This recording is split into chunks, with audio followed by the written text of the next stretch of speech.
수요 성경 공부 오신 모든 분들을 주님의 이름으로 환영합니다. 제가 기도하고 우리 함께 시작하도록 하겠습니다. 살아계신 하나님을 찬양합니다. 어디나 계시기에 줌으로 저희가 함께 모이지만 각 처소마다 주의 영광으로 주의 성령으로 함께해 주시고 특별히 주의로 3일 동안 수고하고 무거운 짐 지며 저희들 삶의 현장에서 여러 가지로 최선 다하고 이제 주님만이 주시는 참된 안식으로 나아가기를 원합니다. 주님 아멘. 주시고 인도하여 주시옵소서. 온전히 의지하며 살아계신 예수 그리스도의 이름으로 간절히 기도드리옵나이다. 아멘. 아멘. 네, 모든 분들을 환영합니다. 또 우리 백일성 성도님도 이렇게 함께 하시는데 환영하며 주의 말씀 앞으로 그렇게 나아가도록 하겠습니다. 마이크 부분은 조정을 좀 하도록 하겠습니다. 예, 예, 됐습니다.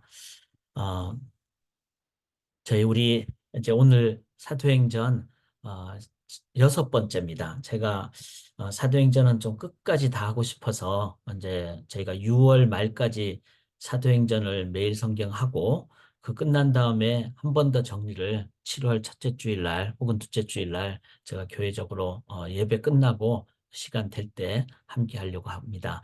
그래서 왜냐하면은 참 우리가 주님과 함께 동행하는 사도행전적 삶을 사는 것이 가장 이 시대에 필요하기 때문에 그래서 1절, 4절 우리 찬양하겠습니다.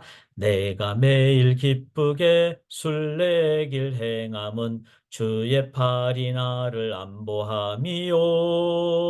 내가 주의 큰 복을 받는 참된 비결은 주의 영이 함께함이라멘. 성령이 계시네.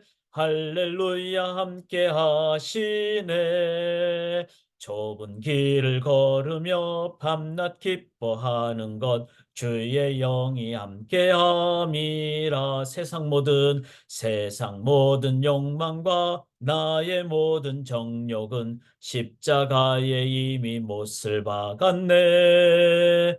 어두운 밤이 지나고 무거운 짐 벗으니 주의 영이 함께함이라.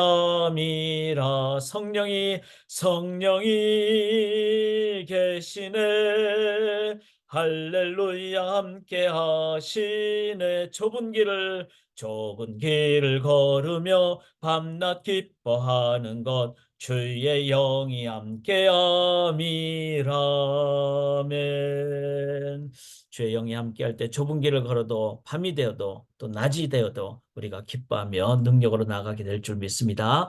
주의 성령 하나님 의지하며 우리 함께 시작하기를 원합니다. 사도행전 제가 좀 중요한 부분은 복습을 하고 오늘 또 꼭 해야 될 부분을 나누도록 하겠습니다.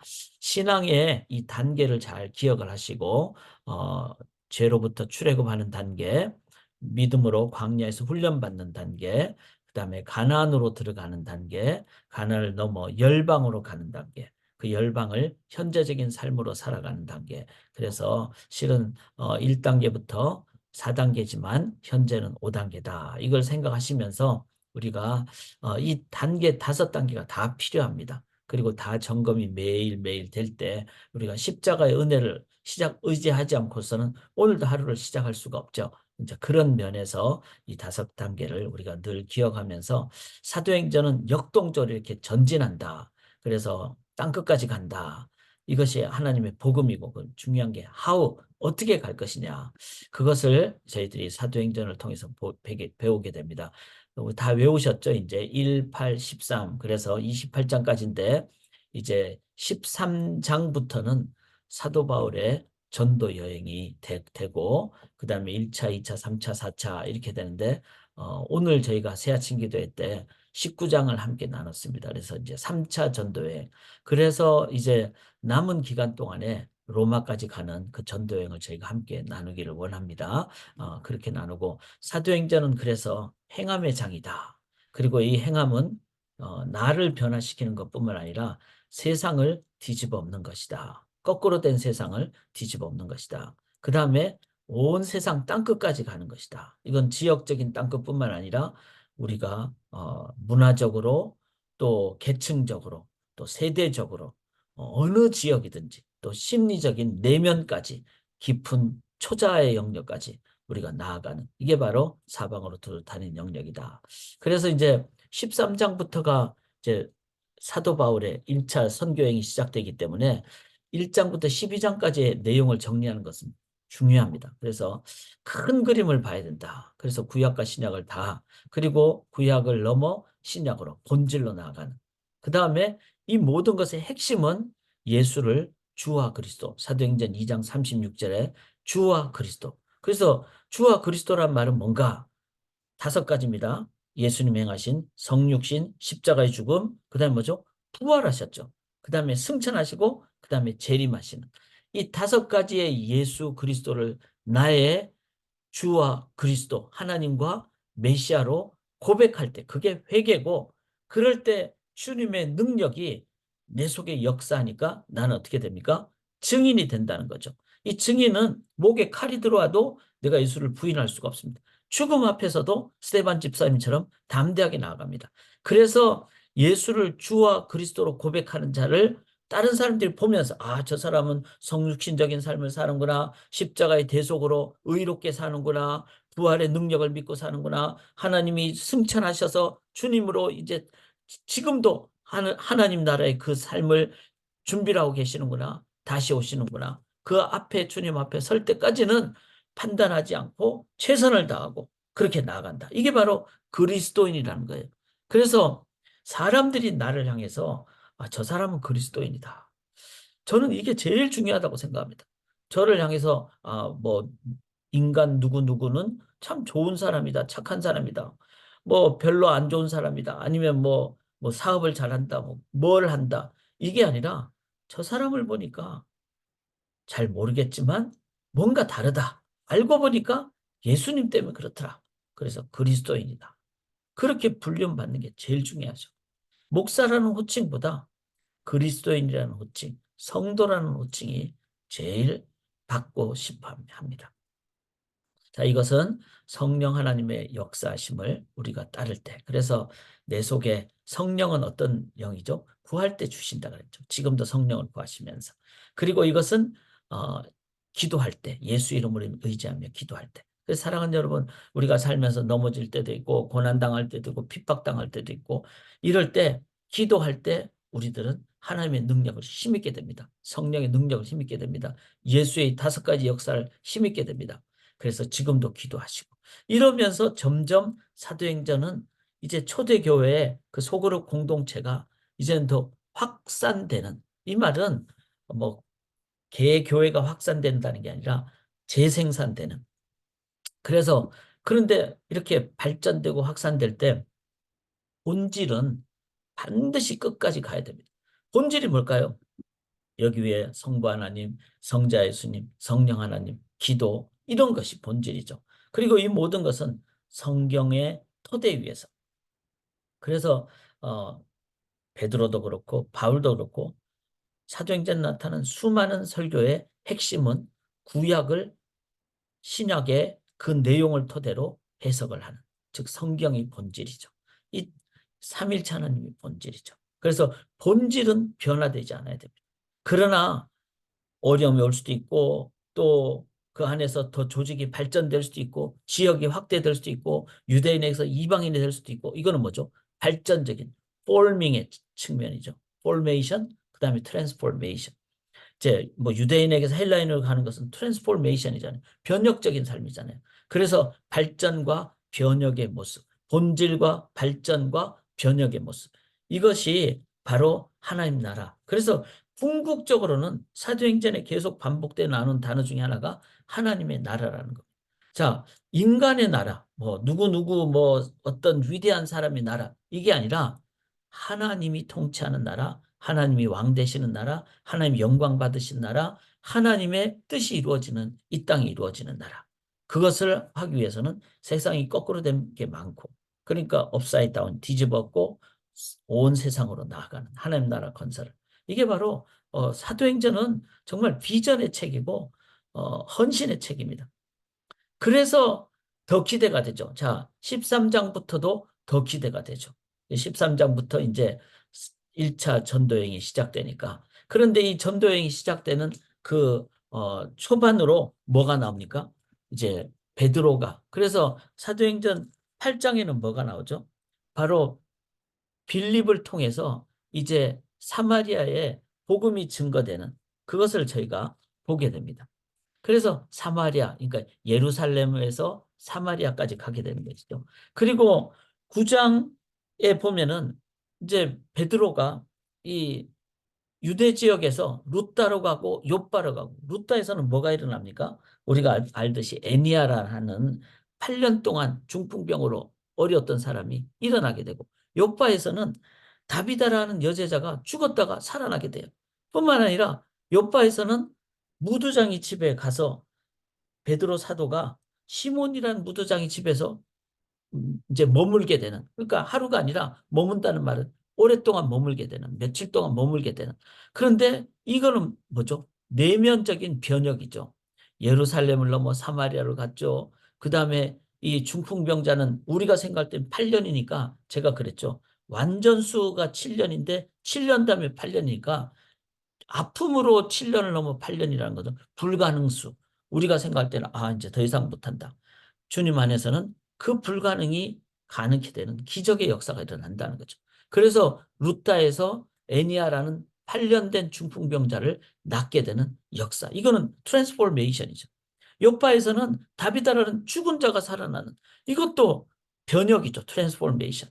그 다음에 무두장이 시몬, 즉 죽은 시체를 만져야지 되는 직업을 가진 시몬의 집에서 베드로가 머물게 되는. 이건 베드로로서는 정통 유대인이잖아요. 그런데 베드로로서는 자기의 그 한계를 뛰어넘는, 이거는 뭐죠? 그동안 그림자처럼 하나님이 이제는 뛰어넘게 하시는 그것을 사도 베드로가 가게 되는.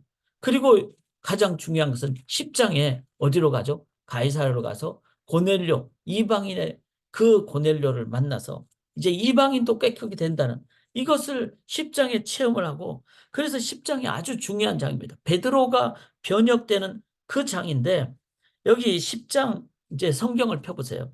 10장 38절에 하나님이 나사렛 예수에게 성령과 능력을 기름 붓듯 하시매 그가 어떻게 다니며 두루 다니며 그러니까 all quarters. 베드로가 이제는 그 성령이 능력으로 기름 붓듯 하게 되니까 막 all quarters 다니는. 자, 이게 참 중요합니다. 우리는 로컬 철치 중심일 가능성이 크잖아요. 그래서 뭐 애나버, 또 우리 백일성 성도님 이제 달라스 이렇게 되는데, 또 하나님께서 어떻게 보면은 이제 달라스 지경을 넓히고 또 확대하고 연결하고, 또 한국에서 또 이걸 말씀을 듣는 분들이 계시면은 그것도 한국과 연결하고, 이게 바로 사도행전적인 삶이라는 겁니다. 왜냐하면은 성령은 능력을 기름 붓듯이 하셨기 때문에 두루 다니게 되는 역사가 일어난다는 겁니다. 이거를 이제 중요한 것은 베드로는 그렇게 가서 막 체험을 하는데, 예루살렘에 있던 사람들은 이거를 직접 안 가서 못 보니까 보고를 하게 되죠. 그래서 참 중요한 것이 이제 전도 여행을 가면은 갔다가 계속 가는 게 아니라 갔다가 갔던 것을 한 번 더 이제 복습을 하고 또 권면을 하고 다지고 다시 돌아오죠. 돌아와 가지고 보고를 하죠. 그래서 동심원이 점점 더 크게 가게 되는. 이거는 그냥 가면서 파송한 교회하고 연결이 끊어지는 게 아니라 연결고리가 돈독해지는. 베드로도 마찬가지였어요. 10장에 고넬료까지 갔다 오니까 다시 11장에 예루살렘에 돌아와 가지고 이제는 보고를 하니까 이 예루살렘에 있는 유대인들이, 이 유대 기독교인들이죠. 이걸 보면서 11장 18절에, 자, 이제 10장까지가 베드로가 고넬료죠. 11장 18절에 그들이 이 말을 듣고 잠잠해 하나님께 영광을 돌려 이르되 그러면 하나님께서 이방인에게도 생명 얻는 회개를 주셨도다 하니라. 하나님에 의해서 확정이 되니까 예루살렘에 있는 유대 기독교인들이 이제는 지경이 넓혀지는, 시각이 넓혀지는 그런 일을 하게 된다는 거죠.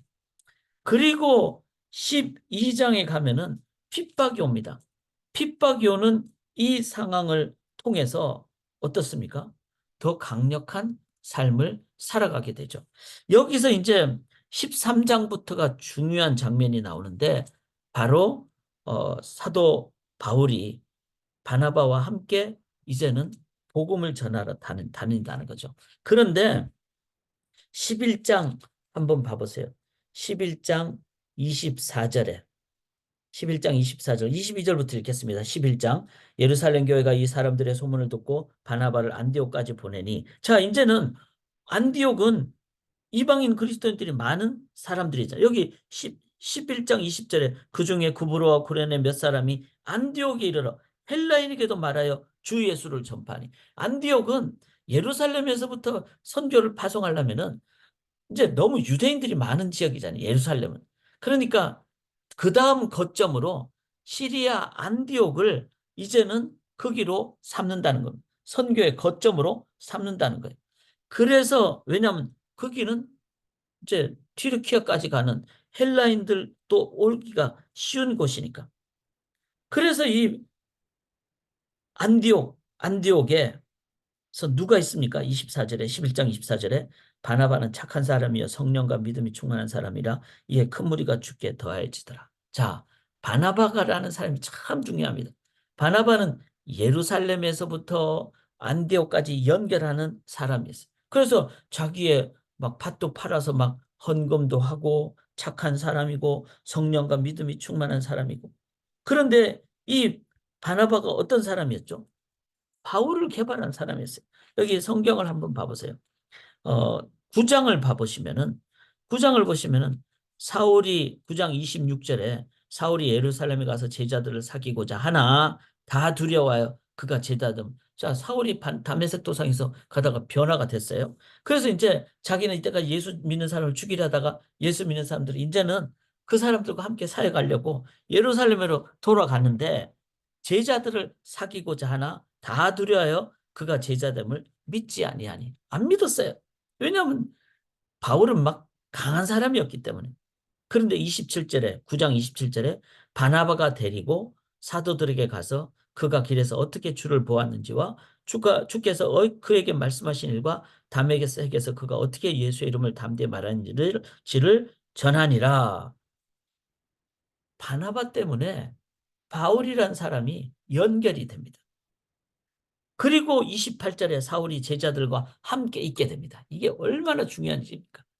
바나바가 없었으면 바울이 처음에 들어가기가 쉽지 않았습니다. 근데 바나바라는 사람은 연결고리, 이게 리에이존이라 그러죠. 그 브릿지 역할을 하는 사람, 다리 역할을 하는 사람이었어요.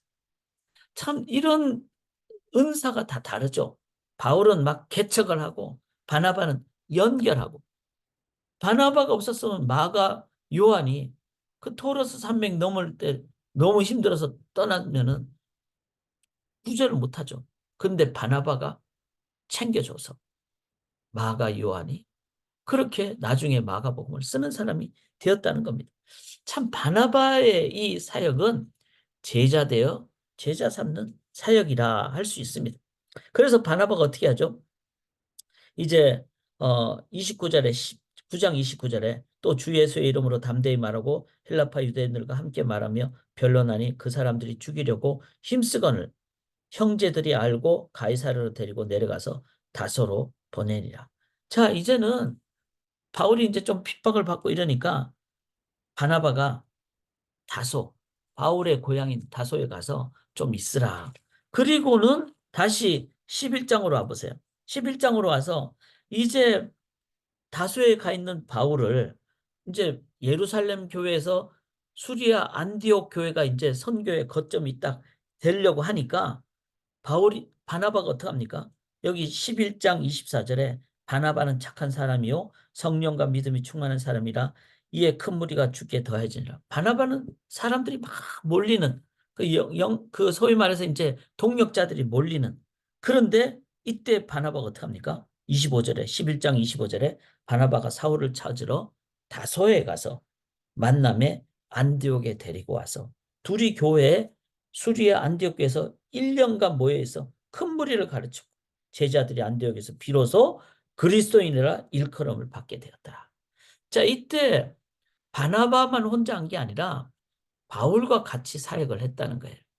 그래서 제자 되어 제자 삼는 이 사역을 바나바가 바울에게도 행했고, 그렇게 했을 때 바울의 그 점을 좀 보면요. 여기 보시면은 바울이 AD 32년에서 34년에 다메섹 도상에서 바울이 이제 즉 사울은 유대식 이름이잖아요. 히브리식 이름이잖아요. 그래서 사울이 회심을 합니다. 회심을 하고 그 다음에 사울이 즉 바울이 어디로 가는가 하면은 28세에서 31세 된 이때 아라비아에 가서 3년간 머무릅니다. 그래서 3년간 그러니까 우리가 생각할 때는 다메섹이 맞바로 예루살렘에 간 게 아니라 아라비아에서 3년. 그때 뭐 했을까요? 쉽게 자기를 돌아봤겠죠. 내가 이때까지 구약 성경을 읽으면서 바리새인 중에 바리새인이고 나는 진짜 율법을 연구했고 열심히 살았고 열정적으로는 진짜 죽일 만큼 예수 믿는 사람들을 죽일 만큼 나는 열정적으로. 근데 바울은 어떻게 방향이 다 거꾸로 돼버린 거예요. 그거를 돌아보는데 아라비아 광야에서 그가 3년간 뭘 했는지는 우리가 잘 모르지만 나중 결과를 봤을 때 그는 구약 그동안 이때까지 살아온 그가 30년을 살아온 자기의 인생을 돌아보는 우리가 하루아침에 뭐가 변화되고 이렇지 않습니다. 담에색에서의 그 서든 컨버전이라는 거죠. 일순간의 회심은 출발입니다. 그리고는 3년 동안 그가 광야에서 돌아보면서 모세도 그랬죠. 그래서 우리가 수련회를 가는 것도 정말 뭐 3일이잖아요. 2박 3일이잖아요. 그것도 한번 공동체적으로 한번 돌아보는 이런 시간.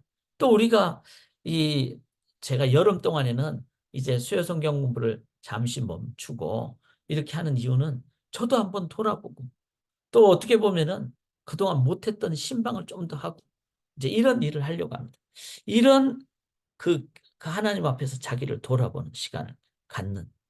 그리고는 이제 37년에, 즉 3년 후에 예루살렘에 방문해서 이 9장에 보면은 그 내용이 나오잖아요. 이 바로 이제 그 사도 바울이 예루살렘에 가서 그곳에서 이제 한 번 더 그 이제 1차 방문을 해서 함께 이제 26절에 보면은 그 사울이 예루살렘에 가서 제자들을 사귀고자 하나 이 바나바와 함께 이제 바나바를 통해서 만나게 되는. 자, 그래서 아라비아에 3년 동안 있었지만 예루살렘 방문했을 때 사람들이 이제 잘 안 좋아하니까 바나바에 의해서 이제 15일간 머물면서 회복을 하죠. 그리고는 또 핍박이 계속 있게 되죠. 이때는 바울 때문이 아니라 정통 유대인들이 이제 그리스도인들을 핍박을 했죠.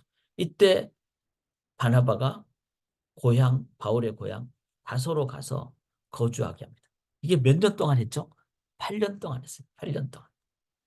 8년 동안 그래서 총 11년 정도를 회심한 다음에 사도 바울은 우리가 이제 8년 동안 뭐 구체적인 내용이 없으니까 이건 당연히 성경 공부를 했을 것이다. 그 다음에 개인 묵상을 했을 것이다. 그리고 당연히 뭐 어떤 사역을 했겠죠. 그렇지만 성경에 자세하게 안 나오기 때문에 이런 부분은 사역보다는 바울이 자기를 돌아보는 식.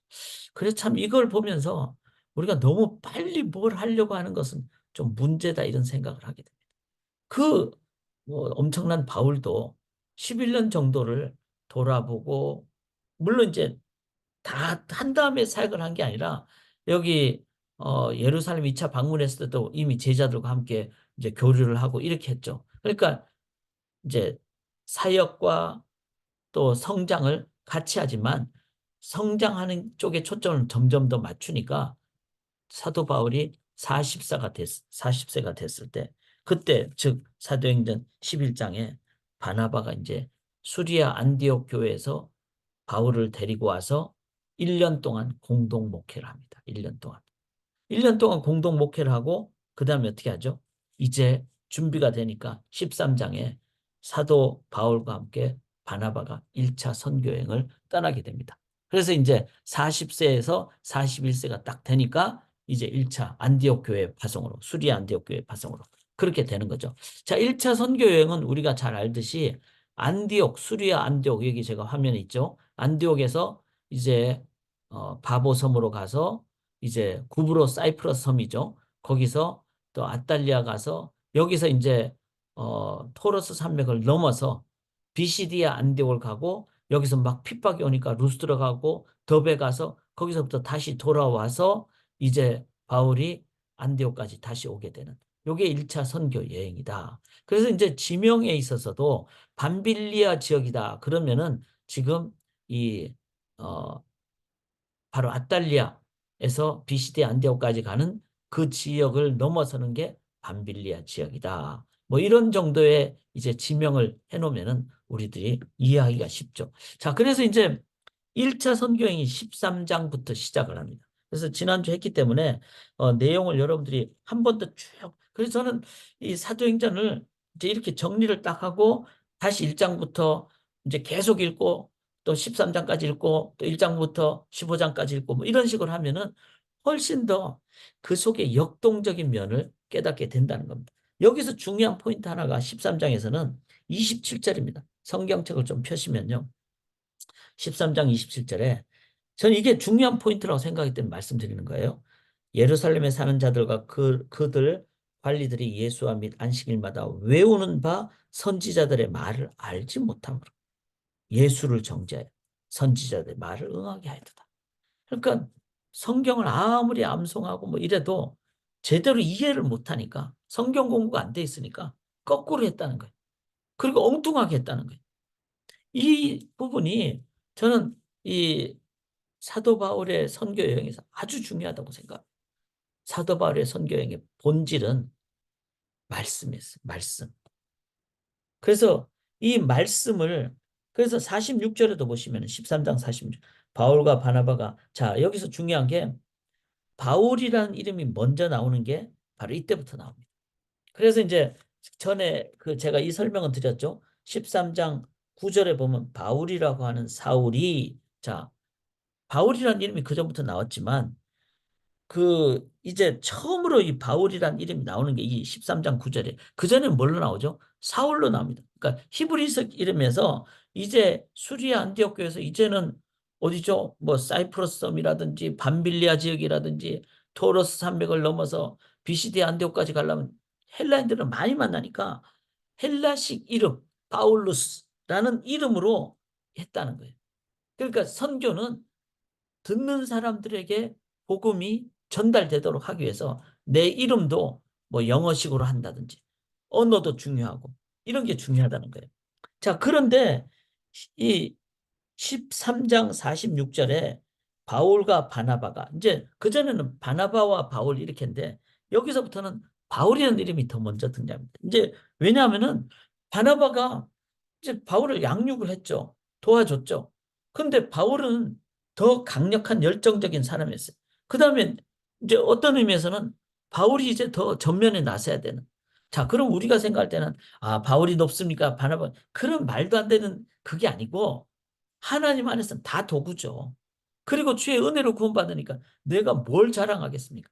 우리가 자꾸 1등, 2등 개념이 아니라 바나바가 더 역할을 해야 될 때가 있고 이제는 바울이 더 역할을 해야 될 때가 있고 이게 아름다운 거예요. 그래서 세대 교체가 이제 되는 것이 저는 너무 아름답습니다. 그런데 이제 46절에 바울과 바나바가 담대히 말하 이르되 하나님의 말씀을 마땅히 먼저 너에게 전할 것이다. 하나님의 말씀 중심이었다는 거예요. 그래서 우리가 이 사도행전을 보면은 막 거기에는 이제 뭐 성령의 역사가 나타나잖아요. 방언도 하게 되고 병 고치는 것도 하게 되고 심지어 죽은 자가 살아나게. 근데 이 모든 것은 도구예요. 핵심은 주 예수 그리스도 하나님. 그게 말씀의 본질이라는 거예요. 이거를 우리들이 놓쳐버리면은 자꾸 헛다리 짚어요. 그래서 막 뭐 병 고쳤다더라. 뭐 거기서 뭐 감옥 문이 열렸다더라. 자, 감옥 문이 안 열리면 어떡할 거예요? 기도를 했는데. 열리든 안 열리든 베드로는요. 감옥 안에서 기뻤고 그랬어요. 우리의 초점은 자꾸 감옥 문이 열려야 된다. 살아나야 된다. 그게 아닙니다. 스데반 집사는 죽었어요. 죽든지 살든지 감옥 문이 열리든지 아니든지 감옥 바깥이든지 감옥 아니든지 그게 중요한 게 아니었어요. 예수 그리스도, 주 예수 그리스도. 그 하나님이 나의 하나님이 되실 때 우리는 하나님의 뜻이라면 감옥에서 나올 수도 있고 살아날 수도 있고, 하나님 뜻이라면 죽어도 잠자듯이 죽는 그 기쁨의 평강의 죽음. 이게 중요하다는 거예요. 그리고 주 예수 그리스도가 되니까 수리아 안디옥 교회에서 비시디아 안디옥 교회까지 연결을 하잖아요. 아, 우리 교회가 최고야. 뭐 에나보 소목교 그런 게 아니라는 거예요. 주 예수 그리스도가 되면은 내가 어느 교회 다니든지 예수님이 머리 되신 교회는 하나밖에 없잖아요. 모든 교회가 동일한 교회죠. 그러니까 연합도 하게 되죠. 헌금도 하게 되죠. 그래서 수리 안디옥 교회가 가뭄이든 예루살렘 교회를 향해서 부조를 하게 되고, 이게 바로 진짜 하나님 나라의 모습이라는 거예요. 그래서 이 13장 50절에 보면은 이에 유대인들이 경건한 기부인들과 그 신의 유력자들을 선동하여 바울과 바나바를 박해하게 하여 그 지역에서, 그 지역이 어디죠? 비시디 안디옥 교회예요. 비시디 안디옥 지역 쫓아내니까 51절에 두 사람이 바울과 바나바가 그들을 향하여 발에 티끌을 떨어버리고 이고니안으로 가고. 자, 발에 티끌을 한다는 것은, 떨어버린다는 것은 인간적인 미련을 갖지 않고 하나님께만 초점 맞추면서, 아, 하나님, 우리는 최선 다했습니다. 근데 우리는 핍박받아서 지금 여기서 떠나야 되겠습니다. 그러면은 하나님께 다 맡기고 떠나고. 그래서 제자들은 기쁨과 성령이 충만한. 왜? 결과에 초점 두지 않는다. 내가 하는 과정에 나의 자세에 최선을 다한다. 이게 저는 그 기계적인 교회가 아닌 역동적인 교회의 모습입니다. 초대교회, 사도행전적 교회는요, 하나님 인도하심에 초점 맞췄어요. 과정에 초점 맞췄어요. 내 자세에 초점 맞췄어요. 그래서 최선 다해서 복음 전하고 그 결과가 어떻게 보면 핍박받고 떠나는 것은 인간적으로 생각하거나 조직적으로 생각하면 실패잖아요. 아, 우리가 여기서 막 번성하고 막 5천 명이 막 예수 믿고 막 그래야 되는데. 근데 비시디 안디옥 교회에서는 핍박받고 떠나버리게 됐어요. 그런데 기쁨과 성령이 충만하였다. 이거는요, 오늘날 교회가 더 사도행전적인 교회 모습을 갖춰야 된다. 이것을, 그런 자세를 갖춰야 되는 것을 말해주고 있습니다. 이 부분이 너무 개교회 조직 중심이 되면요, 이 문제가 생길 수 있어요. 그래서 물론 형식은 중요합니다. 조직도 중요합니다. 그러나 더 중요한 것은 성령의 인도하심이다. 이걸 보면서 목회자인, 이제 저는 개교의 목회자잖아요. 근데 사도행전적인 자세를 가져야 된다는 거예요. 개교회도 중요한데 더 중요한 것은 주님의 몸된 교회라는 거예요. 이거를 기억하면서 저희가 나아갈 때. 자, 이제 이렇게 해서 이제 14장으로, 이고니온은 꼬냐 지역이라 그랬어요. 이고니온 지역에서 이제 복음을 전하고, 그 다음에 8절에 보면, 14장 8절에 루스드라에서도 복음을 전하고, 이렇게 할 때 이제 표적과 기사가 나타나잖아요. 그런데 14장 3절, 제가 중요하다 그랬잖아요. 표적과 기사를 행하게 하여 주사 자기 은혜의 말씀을 증언하신.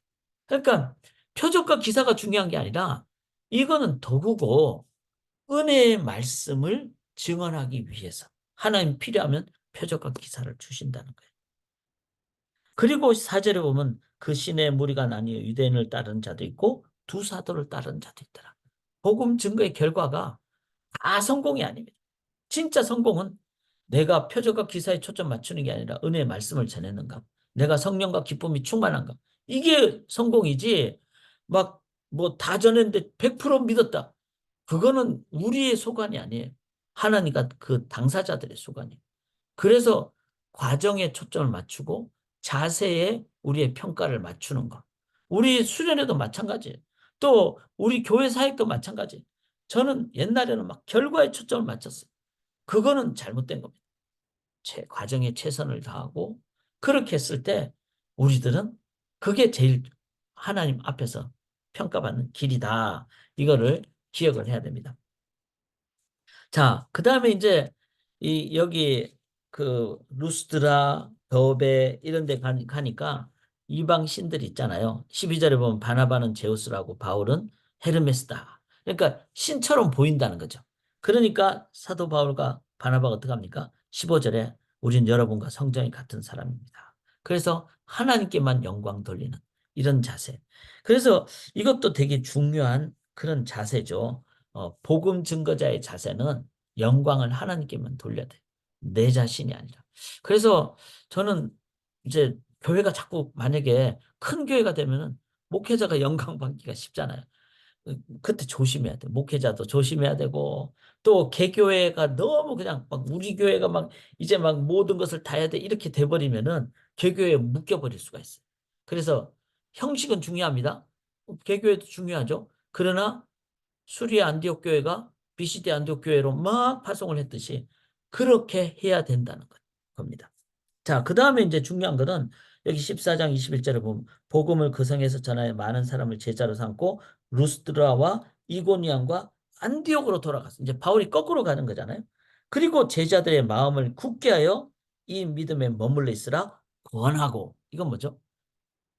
그냥 복음만 전하고 끝이 아니라 복음 전한 것을 굳게 하고 단단하게 하고 또 양육하고 이런 가르쳐 지키게 하는 이런 사역을 행했다. 그래서 사도 바울이 고린도 교회에 1년 6개월 있었잖아요. 그 다음에 바울이 다소에서 3년 동안 있었어요. 아라비아 광야에서 3년 동안 있었어요. 그 다음에 다소에서 몇 년 있었습니까? 8년을 있었어요. 무려 11년 동안 바울은 자기 내공을 닦았다는 거예요. 우리가 이거를 무시하면 안 됩니다. 깊은 성경 공부. 그래서 제가 9월 달부터 디모데 제자 훈련 그걸 실시를 할 예정입니다. 제가 이제 그 강사 자격증이 있거든요. 그리고 그걸 제가 몇 년 동안 배웠어요. 그래서 이 부분을 적어도 한 1, 2년 정도를 하려고 합니다. 근데 제가 배우면서 제가 도움을 많이 받고 있어요. 지금도 저도 계속 이제 이렇게 같이 이제 동역자들과 훈련을 하고 있거든요. 그래서 9월 달부터는 수요 성경 공부 때, 그 다음에 금요일 오전에는 여성반, 수요일에는 이제 뭐 모든 여성, 남성 포함해서 반을 이제 개설을 하려고 그래요. 자, 그렇게 하는 거는 다 왜 그렇죠? 바울이 3년, 8년 동안 내공을 쌓았듯이 우리도 그런 과정이 필요하다는 거예요. 자, 이렇게 하면서 1차 전도 여행 때 사도 바울이 그 내용을 갈라디아에 썼고 2차 전도 여행은 데살로니가 전후서에도 그런 내용이 나오고 그래서 사도 바울이 여기 중요한 거는 자기가 현장을 갔는데 그걸 글로 적었다는 거예요. 여기 고린도 전후서 그다음에 로마 수감에서는 에베소 골로새 빌립보 우리가 잘해서 옥중서신을 적었잖아요. 그다음에 4차 전도 여행 할 때는 디모데 전후서를 썼고 디도서를 썼고 이런 걸 보면서 이게 중요한 겁니다. 현장과 이론이 사도 바울에게는 균형을 이뤘다는 거예요. 저는 신앙생활은 이론만 있을 수는 없다고 생각해요. 이론 또 현장만 있을 수는 없다고 생각해요. 현장을 하나님의 능력을 정리를 하는 부분. 그래서 현장과 이론이 같이 갈 때 강력해지는 거예요. 그래서 제가 매일 글을 적잖아요. 이제 매일 성경을 아침 되면은 매일 뭐 이렇게 글을 적는다는 게 진짜 쉽지 않거든요. 그런데 정말 성령님 의지하면서 적으면 잘 쓰고 못 쓰고를 넘어서 하나님께서 주신 말씀을 정리를 할 때 이 글은 제가 죽어도 남잖아요. 그리고 뭐 AI가 만든 그 글하고 비교가 되겠습니까? 하나님의 성령의 인도하심의 글이라고 저는 믿거든요. 그래서 사도 바울처럼 현장과 글이 같이 가는 그게 뭐 책으로 나와도 좋고 안 나와도 좋아요. 사도 바울이 뭐 출판사에서 하려고 했겠어요? 성령의 인도하심 따라서 글을 적었던 거죠. 그게 한 번 적은 것이 나중에 필사가 되고 필사가 돼서 지금까지 성령을 인도함 받는 거잖아요. 자, 그런 면에서 우리가 신앙인의 나는 뭘 남길 것인가? 나는 죽을 때 하나님이 역사하신 것을 이제는 후대들에게 성령을 인도함 받는 그 남김, 그 글, 이것과 같이 가는 것이 사도 바울의 모습이었다. 자, 이제 15장으로 가보세요. 자, 14장까지는 바울의 1차 선교가 끝났잖아요. 그런데 1차 선교 끝났을 때 뭐 합니까? 여기 이제 이게 지금 2차지만, 자, 1차. 1차. 이렇게 해서 한 바퀴 다 돌았잖아요. 그리고는 15장에 바울이 어디로 가요? 예루살렘으로 간다는 거예요. 왜? 보고를 하기 위해서, 보고를 하기 위해서. 그리고 또 문제점들이 생겼잖아요. 저기 막 비시대 안디옥까지 가니까 헬라 사람들이 많고, 근데 그 사람들이 예수를 믿었어. 그러면은 우리가 이때까지 구약에서 제일 중요하게 한 유대인들이 봤을 때는 할례, 걔네들 받아야 돼. 이렇게 하니까 사도 바울이 어떻게 합니까? 예루살렘에 가서 바울과 바나바가 여기 15장 2절에 예루살렘에 가서 다툼과 변론이란. 그러니까 여기서 다툼이라는 것은 논쟁을 했다는 거죠. 서로 의견이 달랐다는 거죠. 15장 7절에 많은 변론을 행했다는 거예요. 그랬을 때 바울과 바나바가 보고를 했는데 누가 일어납니까? 15장 7절에 베드로가 일어나요. 베드로가 일어나서 10절에 15장 10절 보세요. 그런데 지금 너희가 어찌하여 하나님의 시험하여 우리 조상과 우리도 능히 매지 못하던 멍에를 제자들의 목에 들었냐? 그러나 우리는 그들이 우리와 동일하게 주 예수의 은혜로 구원받는 줄을 믿노라. 자, 베드로는 그때로 지금으로 보면은 총회장에 해당하는 거예요. 물론 여기 야고보가 총회장이지만 총회장보다 더 높은 사람. 원로죠, 원로. 수제자잖아요. 예수님과 함께 다녔던. 이 베드로가 한 번 딱 얘기를 해버리니까, 왜? 베드로는 고넬료를 만난 사람이고, 그리고 그는 이 모든 과정을 겪은 사람. 자, 하나님이 베드로를 변화시키고 바울과 바나바가 이렇게 한 어려움을 베드로를 통해서 예루살렘 공의회 통해서 이제 행하게 되는. 자, 이럴 때 이제 예수님의 동생 야고보가 15장 13절에 야고보가 이제 총회장을 하는데 20절에 우상의 더러운 것과 음행과 목매어 죽인과 피를 멀리하라고 편지하는 것. 요거는 우리가 본질적인 거니까 계속하자. 이렇게 이게 거룩한 절충이라는 거예요. 자, 이걸 보면서 참 성령 하나님을 인도함 받고 하나님을 인도함 받으니까 어떻게 베드로하고 바울하고는 하늘과 땅 차이잖아요. 그런데 바나바라는 사람에 의해서 연결이 되고 또 야고보라는 예수님의 동생의 변화에 의해서 이렇게 인도함을 받고 그래서 본질적인 것은 계속하자. 할례는 해도 되고 안 해도 된다. 그래서 디모데는 어떻게 됐어요? 할례를 안 했어요. 디도는 할례를 행했어요. 이렇게 된다는 거죠. 자, 거꾸로인가요? 예, 예.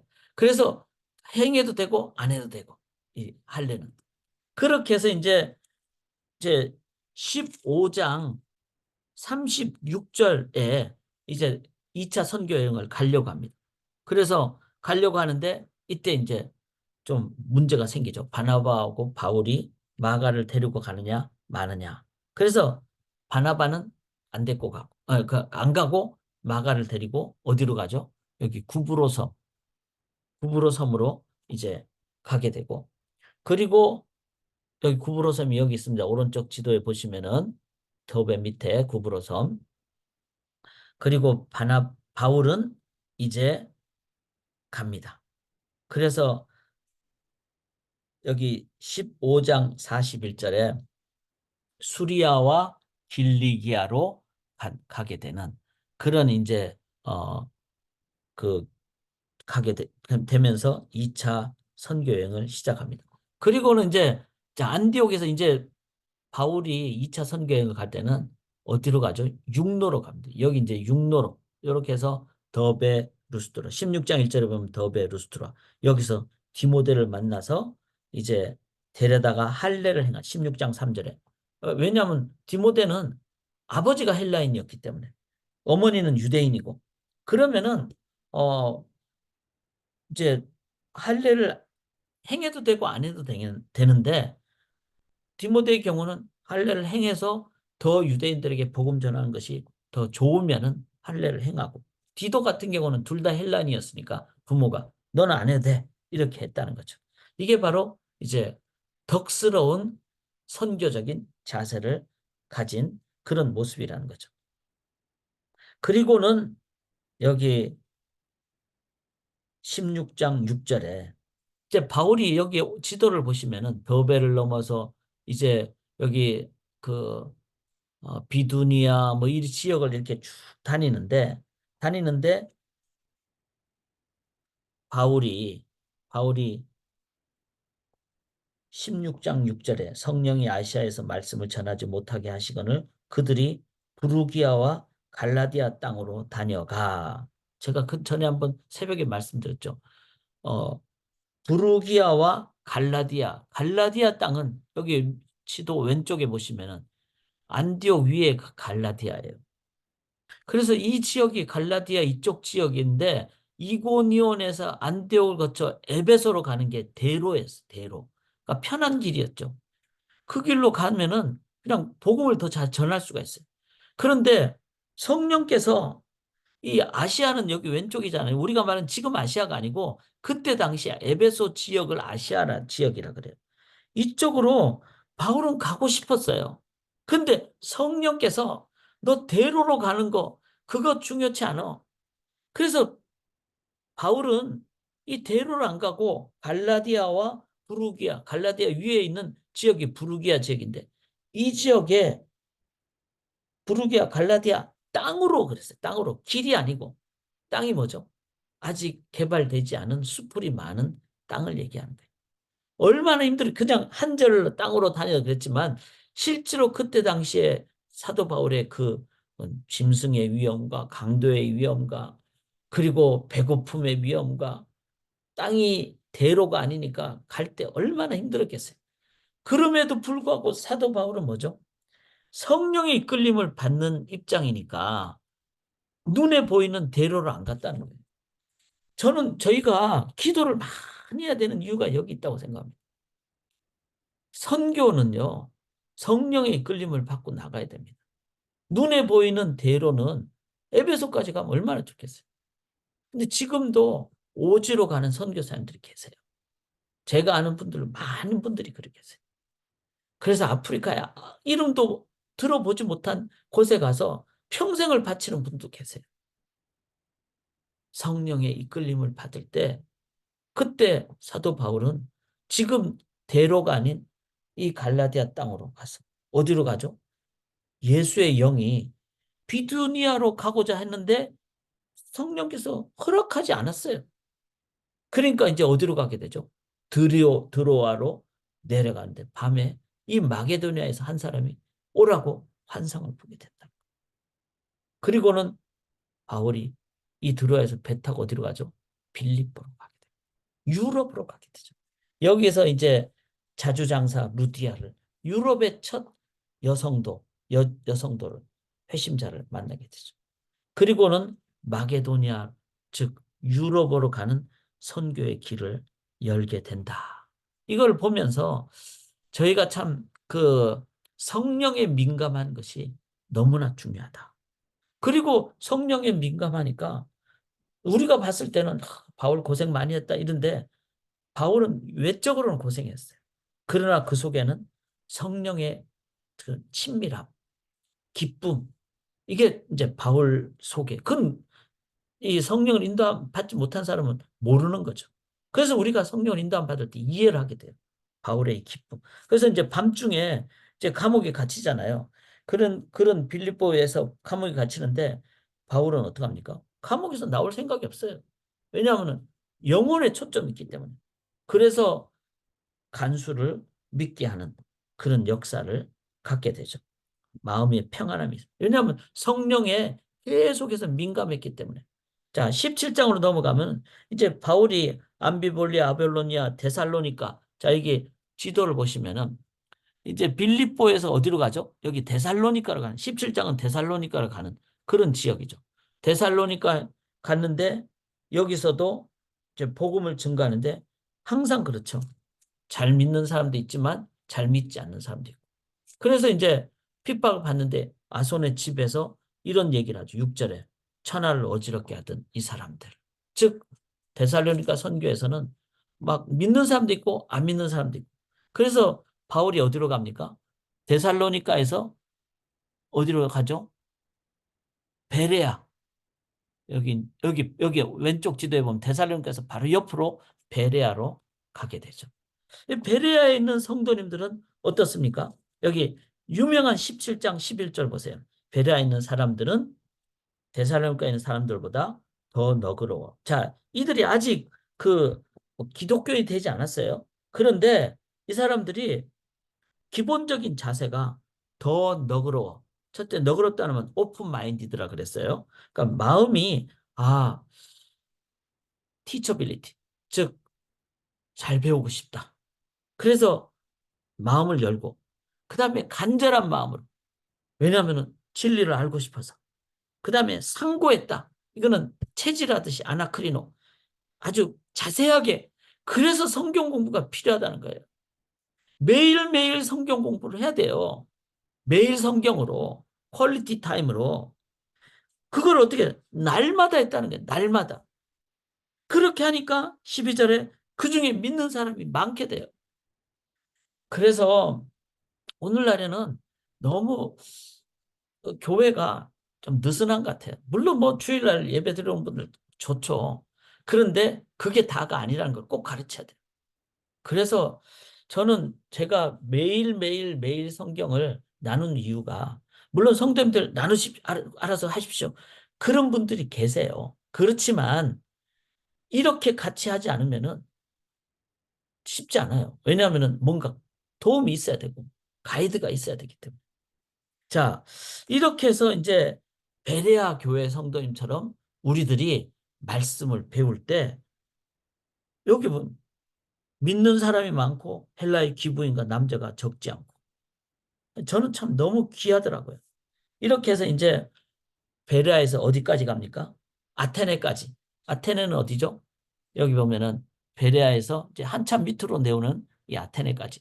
제가 아주 몇 년 전에 이제 여기 그리스 이제 성지 순례를 하고 이 아테네에서 이제 다른 분들은 이제 우리 미시간 교회 목회자들은 다 왔어요. 비행기 타고 왔어요. 왔는데 그때 제가 젊었기 때문에 젊은 네 명이서 우리는 조금 더 있다 가자. 왜냐하면 여기까지 왔는데 우리가 이 이제 좀 더 보고 가자. 그래서 차를 하나 빌려가지고 위로 갔어요. 그래서 베레아 가고 빌립보 가고 데살로니가 가고 이 지역을 갔어요. 그래서 여기를 이제 막 시간이 없으니까 막 띄엄띄엄 갔는데 감격스럽더라고요. 왜냐하면 베레아를 보는 것 자체가 이 성도님들이 날마다 말씀을 아나크리노 하는 이 사람들. 그리고는 이제 여기 바울은 거꾸로 됐잖아요. 이제 베레아에서 아테네로 와서, 근데 아테네는 어떤 곳입니까? 이 철학이 성행한. 그래서 18절에 에피쿠로스와 스토아 철학자들. 에피쿠로스 사람들은요, 도가 같은 거예요. 마음이 평안한 걸 추구하는 사람. 그 다음에 스토아 사람들은 이론적인 사람들, 이성적인 사람들. 이런 곳에서 여러분 이성적이라고 해서 뭐 진리를 발견할 수 있습니까? 인간의 머리가 커질 수 있죠. 내 마음을 내가 평안해야 돼. 그런다고 됩니까? 성령이 함께하지 않은 것은, 십자가의 은혜가 있지 않고서는 안 되잖아요. 그래서 이곳을 향해서 사도 바울이 뭐라 합니까? 아레오바고라는 그런 파르테논 신전이 있는 그 앞에서 사람들이 막 말을 나누는 그곳에서 서서 말해요. 그리고는 뭐랍니까? 23절에 너희들 알지 못하는 신들의 새긴 단도 봤다. 그들은 이제 사도 바울은 미팅 포인트를 하는 거죠. 그들이 이해하는 그런 현판을 얘기를 하면서 당신들 아무리 해봤자 알지 못하는, 그런데 이 세상을 보면은 우주에 있고 질서가 있고 그러면 창조주가 있다. 24절에 우주와 그 가운데 있는 만물을 지으신 하나님께서는 천지의 주제에 있어요. 창조주가 있지 않고서 이렇게 되지 않는다. 그러면서 창조주 하나님을 얘기하고 그 다음에 26절에 인류의 모든 족속을 한 영 혈통으로 만드사 그렇게 했는데 27절 이는 사람으로 하나님 더듬어 찾아 발견한 인간으로 하여금 이제 하나님 절대적인 존재를 우리가 믿기를 원한다. 의지하기를 원한다. 그런데 너희들은 왜 그 창조주 하나님을 돌에 새긴 그런 우상으로 하느냐? 그렇게 하지 마라. 그래서 30절에 알지 못하던 시대에는 하나님이 간과하셨거나 이제는 어디든지 사람에게 다 명하사 회개하라. 너희들 우리가 절대적인 그 하나님을 믿자. 그 하나님을 안 믿었기 때문에 우리로 하여금 이제는 막 인간의 이론이 넘치고 막 인간이 막 자기 욕망이 넘치고 이런 것을 우리로 하여금 이제는 우리가 그 하나님을 의지하면서 회개해야 된다. 하나님께로 돌아가야 된다. 그래서 31절에 이는 정하신 사람을 하여금 천하를 공으로 심판하를 줘. 우리 인간은 하나님을 의지하지 않기 때문에 죄성 때문에 그렇다. 그리고 이 죄성 때문에 한 인간을 이 우리들을 정하신 사람 이 예수 그리스도를 얘기하죠. 그분을 통해서 우리에게 믿을 수 있도록 증거를 주는데 32절에 그들이 죽은 자의 부활을 듣고 자 우리를 위해서 대신 죽으셨다. 그리고 그분이 우리 위해서 부활하셨다. 그것을 나는 증거를 갖고 있고 믿고 의지하고 이렇게 됐다. 그래서 이제 이게 중요하죠. 사도 바울이 아레오바구에서는 구약 성경을 얘기하지 않았어요. 그냥 일반 자연에 우주의 질서가 있고 이것은 창조주가 있고 일반적인 접근을 합니다. 그리고는 일반적인 접근 속에는 뭐가 있죠? 인간의 죄성도 얘기를 하고 그리고 그 다음에 예수를 얘기하고 그래서 예수를 우리가 의지해야 된다. 이렇게 이제 성경으로부터 한 게 아니라 일반적인 관점에서의 내용을 예수로 연결하는 그게 또 다른 의미의 예수를 증거하는 한 방법이죠. 그렇게 했는데 17장 32절에 어떤 사람은 조롱도 하고 어떤 사람은 다시 듣고 싶다. 그러자 34절에 몇 사람이 그를 가까이하여 믿게 됐다는 거예요.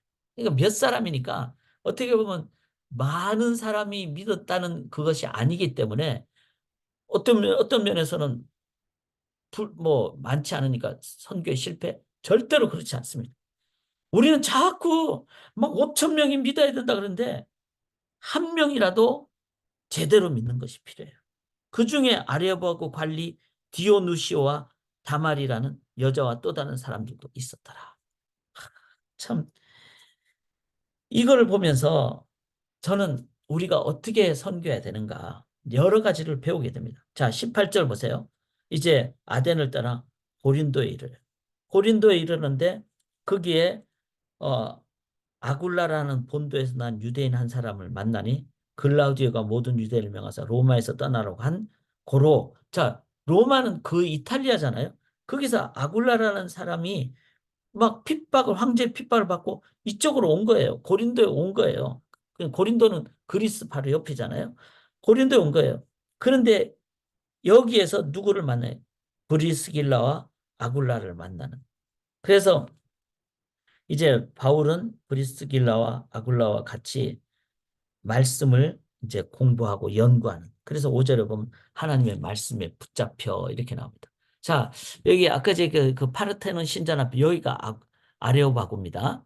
그 다음에 이제 선교 여행을. 그래서 브리스길라 아굴라를 이제 로마에서 온 사람과 함께 이제 바울이 말씀에 붙잡혀서 이 말씀에 붙잡혔다는 것을 영어 성경에 이렇게 했어요. Devoting himself completely to the word. 아주 자기 자신을 말씀에 완전히 그래서 진짜 우리가 말씀을 익스클루시브리 아주 그냥 말씀을 철저하게 공부하는 저도 저 더 진짜 돌아보게 됩니다. 아, 말씀 공부를 철저하게 하고 정말 복음을 잘 가르쳐야 되겠다. 이런 생각을 하게 됩니다. 자, 이제 9절에 보시면은 바울이 이 고린도에서 얼마 동안 했죠? 1년 6개월 동안 말씀을 가르칩니다. 가르치면서 이제 그 말씀 가르칠 때 그 아가야 갈리오라는 사람이 이제 막 유대인들은 바울을 막 죽이려고 하는데 아가야 총독 갈리오는 너네들끼리 알아서 해라. 이거는 뭐죠? 바울 죽이면 안 된다 이런 거죠. 왜냐하면 로마 시민권자니까. 로마의 유화 정책도 하나님이 사용을 하십니다. 자 이렇게 해서 고린도에서 바울이 이제는 다시 돌아와요. 그래서 18장 18절에 수리아 배 타고 수리아로 떠나갈 때 수리아 안디옥 그러니까 다시 이제 파송교회로 다시 돌아오려고 할 때 브리스길라와 아굴라도 함께 합니다. 이제 1년 6개월 동안 고린도에서 말씀 공부도 하고 그렇게 사용했던 브리스길라 아굴라를 이제 양육을 해서 갱그레아라는 이제 그 항구 도시에서 바울이 머리를 깎아요. 그러니까 머리 깎는 건 뭐죠? 나시된 서원을 이제 맞췄다는 거예요. 머리가 막 기르다가 머리를 대충대충 깎는 거예요. 이거는 뭐죠? 어떤 바울이 중요한 것을 행했는데 하나님의 이제 응답을 받았다는 뜻이 됩니다. 그리고는 에베소로 왔죠. 에베소로 오는 이유는 뭔가 하면은 여기 보면은 이제 고린도에서 에베소로 배 타고 와야 되죠. 여기서 바울은 어디로 옵니까? 안디옥으로 돌아오고 에베소에서 바울이 했던 거는 뭐죠? 이 브리스길라와 아굴라를 거기에 머물러 있게 합니다. 여기서 참 중요한 게 바울은 이 에베소에서 이제 자기는 이제 그 수리아로 돌아가려고 하는데 여기 18장 20절에 보면은 에베소 성도님들이 오래 있기를 청하는데 바울은 아니다 나는 가야 된다. 이제 영적인 민감함을 가지고 대신 브리스길라와 아굴라를 거기 에베소에 있는데 이때 누구를 양육하죠? 이 브리스길라 아굴라가 24절은 알렉산드리아에서 난 아볼로라는 사람이 에베소에 오게 돼요. 알렉산드리아 언제 지금 이집트예요. 이집트에서 거기도 유대인 어떤 그걸 영향을 받았겠죠. 아볼로가 에베소로 와가지고 아 나도 말씀 배우고 싶다 이런데 누구를 통해서 브리스길라와 아굴라를 통해서 아볼로를 양육을 한다는 겁니다. 그리고 이 아볼로를 브리스길라 아볼로 양육하니까 나중에 아볼로가 어떻게 되죠? 고린도 교회 가가지고 막 복음을 잘 전한 사람들. 참 이걸 보면서 바울이 바나바가 바울을 양육하고 바울이 브리스길라 아굴라를 양육하고 브리스길라 아굴라가 바울 아볼로를 양육하고 이게 제자 되어 제자 삼는 그런 사역이 되었다는 거죠. 그리고는 이제 23절에 보면은 바울은 안디옥으로 왔다가 수리 안디옥으로 와서 다시 갈라디아 부르기아 3차 전도행을 하려고 하게 된다는. 그래서 이제 요게 3차 전도행이에요. 안디옥에서 다시 이제 그 에베소로 이제 가는 그런 장면이 되겠죠. 그래서 19장에 아볼로가 고린도에 있을 때 윗제방을 다닌 에베소에 와서 어떤 제자들을 만나 너희가 믿을 때 성령을 충만해. 그래서 아볼로가 이제 그 에베소에 에베소에 와서 어떤 제자들을 만나 이러니까 여기 에베소에서 이제 복음을 증거를 하는데 7절에 보면 19장 7절에 12사람쯤이 예수를 믿게 돼요. 그래서 여기서 이제 바울이 복음 증거를 해서 제자들을 삼게 되고 19장 8절에 이 에베소에 있는 회당에서 석 달 동안 복음을 전하는데 9절에 보면은 어떤 사람 믿고 어떤 사람 믿지 않아요. 그러자 바울이 한 게 뭐죠? 믿는 사람들을 제자들을 따로 세워서 어디서 두란노 서원에서 2년 동안 날마다 강론을 합니다. 이게 바로 뭐죠? 제자 되어 제자 삼는. 자, 시간이 많이 갔으니까 요까지 하고 제가 다음에 또 정리를 해드릴 텐데 이게 바로 이제 그 에베소에 가서 사도 바울이 3개월 동안 회당에서 복음 전하고 거기서 말씀을 듣는 사람들을 따로 해서 두란노 서원에서 2년 동안 말씀을 강론을 합니다. 날마다 강론했다 그랬어요. 날마다.